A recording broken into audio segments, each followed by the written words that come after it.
कुंभ राशि वालों, विधाता का रेखा कोई नहीं मिटा सकता। ये घटना होकर रहेगी। दोस्तों, आज अपने दिल को मजबूत करके बैठ जाओ, क्योंकि आज मैं आपको वो बताने जा रही हूँ जो स्वयं विधाता ने आपके भाग्य की किताब में लिख दिया है। और आप जानते हैं कि विधाता का लिखा आप कोई नहीं मिटा सकता। आपके जीवन में एक ऐसी घटना होकर रहेगी जिसे टालना किसी के बस में नहीं है, ना आपके और ना मेरे। जय भोलेनाथ। दोस्तों, ये घटना आपके जीवन की दिशा और दशा दोनों को हमेशा के लिए बदलने वाली है। ये एक ऐसा अटल सत्य है जिसका समय अब आ चुका है। आपके कर्मों का लेखा जोखा अब आपके सामने आने वाला है। पिछले जन्मों की और इस जन्म के पुण्य और पाप दोनों का फल एक साथ आपको मिलने वाला है। वो कौन सी घटना है जो होकर रहेगी और उसका आपके जीवन पर क्या प्रभाव पड़ेगा, अच्छा या बुरा? तो दोस्तों, ये जानने के लिए इस वीडियो को अंत तक जरूर देखिएगा। कुंभ राशि वालों, समय का पहिया घूम चुका है और अब इसे कोई नहीं रोक सकता। दोस्तों, अगर आप जानना चाहते हैं कि आपके जीवन में क्या घटित होने वाला है और जो बदला नहीं जा सकता, सिर्फ उनका सामना किया जा सकता है, और आपकी कुंडली में शनि और केतु का जो संयोग बन रहा है, वो एक ऐसे ही प्रारब्ध घटना की ओर इशारा कर रहा है। ये घटना दो रूपों में आपके सामने आ सकती है और ये आपके कर्मों पर निर्भर करेगा कि आपके हिस्से में क्या आता है। पहला रूप है कर्मों का दंड।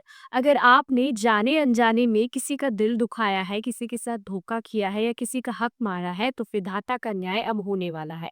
ये घटना आपके जीवन में एक बड़े झटके के रूप में आएगी। आपका कोई ऐसा राज जिसे आपने सालों से दुनिया से छुपा कर रखा है, वो अचानक सबके सामने आ सकता है। इससे आपके मान सम्मान को गहरी ठेस लग सकती है, या फिर जिस व्यक्ति पर आपका सबसे ज्यादा भरोसा है, वही आपको ऐसा धोखा देगा। आपका विश्वास इंसानों पर से उठ जाएगा, या आर्थिक नुकसान या स्वास्थ्य से जुड़ी कोई बड़ी परेशानी के रूप में सामने आ सकता है। ये घटना आपको अंदर तक तोड़ देगी, आपको रुलाएगी, लेकिन याद रखना, ये विधाता का लिखा है।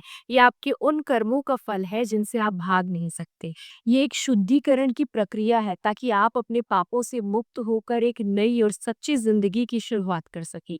ये एक कड़वी दवाई है जो आपकी आत्मा को स्वस्थ करने के लिए जरूरी है। और दूसरा रूप है कर्मों का वर्ताव। अगर आपने हमेशा सच्चाई का साथ दिया है, निस्वार्थ भाव से लोगों की मदद की है और मुश्किलों में भी ईश्वर पर आस्था बनाए रखी है, तो अब आपको आपकी अच्छाई का वो इनाम मिलने वाला है जिसकी आपने कभी कल्पना भी नहीं की होगी। विधाता ने आपके भाग्य में एक ऐसा चमत्कार लिखा है जो आपको एक ही पल में जमीन से उठाकर आसमान पर बैठा देगा। ये घटना आपके जीवन में एक दैवीय मदद के रूप में आएगी। जब आप चारों तरफ से हार चुके होंगे, जब आपको लगेगा कि आप अपना सब कुछ खो बैठे हैं, ठीक उसी पल कोई अजनबी, कोई फरिश्ता बनकर आएगा और आपकी सारी समस्याओं का हल कर देगा।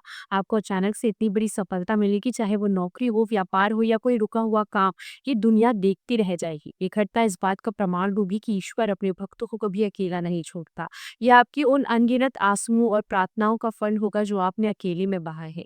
तो मेरे दोस्त, ये घटना होकर ही रहेगी। अभी आपको तय करना होगा कि आपके कर्म कैसे हैं, लेकिन घबराइए नहीं, क्योंकि हर स्थिति में एक उम्मीद की किरण छिपी होती है। अगर आपको लगता है कि आपसे कोई गलती हुई है, तो अभी भी समय है। सच्चे मन से ईश्वर से क्षमा मांगे और उस व्यक्ति से भी माफी मांगे जिसका आपने दिल दुखाया है। और इस अटल घटना का सामना करने की शक्ति पाने के लिए एक छोटा सा उपाय जरूर करें। हर सोमवार को शिवलिंग पर जल और काले तिल मिलाकर अर्पित करें और ओम नमः शिवाय मंत्र का 108 बार जाप करें। भगवान शिव आपको हर कठिन परिस्थिति का सामना करने की हिम्मत और शक्ति प्रदान करेंगे। और अगर आपके भाग्य में कोई वरदान लिखा है, तो वो आपको जल्द से जल्द प्राप्त होगा।